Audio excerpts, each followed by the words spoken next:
I'm doing my presentation over Jack the Ripper. Jack the Ripper is one of the best known names given to an unidentified serial killer. He was active in large improved areas in the district around Whitechapel, London, in 1888.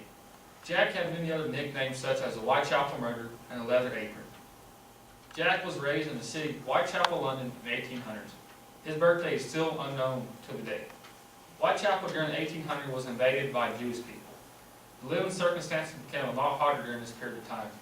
Work and housing conditions worsened, and a significant economic underclass developed. Prostitution became a big deal during this period of time.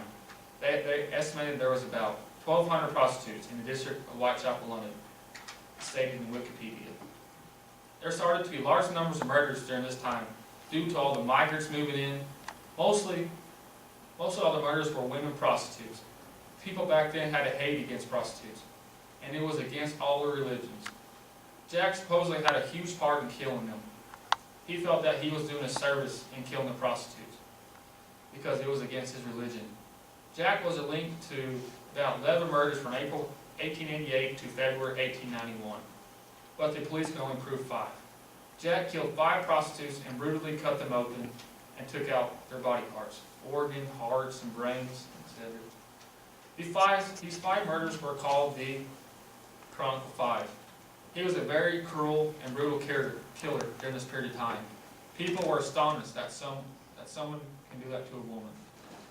Jack's first victim was known as Mary Ann Nichols. Mary was first discovered in the early mornings of Friday, August 31st, 1888. Her body was found laying on the ground before a gated stable on Whitechapel's Bucks Road. It was kind of like an alley. She suffered a deep slash to her throat and several cuts to her abdomen and womb. Jack's second victim was Annie Chapman. She was a 47-year-old prostitute who roamed the streets. Annie's life was taken away by Jack the Ripper and died a homeless prostitute. Jack's third victim was Elizabeth Stride. She was born in Sweden in 1843. Elizabeth was a daughter of a farmer. Elizabeth left her house at 7 o'clock that night of September 29, 1888. Approximately 6 hours later, her body was found in a narrow alley, brutally killed. Amazingly enough, there was another murder on the same night. Elizabeth Stride was killed. Her name was Kathleen Edwards. She was born in England in 1842. The night of the murder, she told her friends that she was going out of town to see her daughter and borrow some money from her. Her friends told her about the Whitechapel killer and told her to come home early. Catherine told her friends, "Don't fear me, I can take care of myself." Catherine never arrived at home, but was arrested for being drunk. After sleeping off, she was released about 1 o'clock that morning. Catherine never made it home. Her body was soon found later in an alley, brutally killed. She suffered a clean cut to her throat and puncture wounds in her abdomen. Nerves were settling in Whitechapel. There had not been a murder in over a month. On the evening of November 8, 1888, everything changed.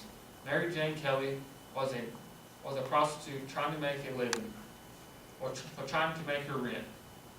She'd fallen several weeks behind him. Her body was found brutally mangled and could only be identified by her hair and eyes. Her throat had been cut, her abdomen was emptied of all the organs, and her heart was missing. Her heart and organs were missing. Jack the Ripper had struck again. As it said in Sorkin's, Mary Jane Kelly can be considered Jack's final victim. All these 5 murders were no doubt committed by the same person. The first 4 victims' throats have been cut from left to right, and all the abdomens have been punctured. But with this last victim, Mary Kelly, police were not sure that Jack the Ripper killed her until the letter from hell was received by police a month later. Over the course of murders, police have been receiving letters regarding the murders of all 5 victims. The police were not sure if any of these letters or from the killer, but on October 1688, the letter from hell was received by George Luskin, the leader of the Whitechapel Police. The letter came in a small box which George discovered half of a kidney preserved in ethanol. Mary Jane Kelly's kidney had been removed by the killer.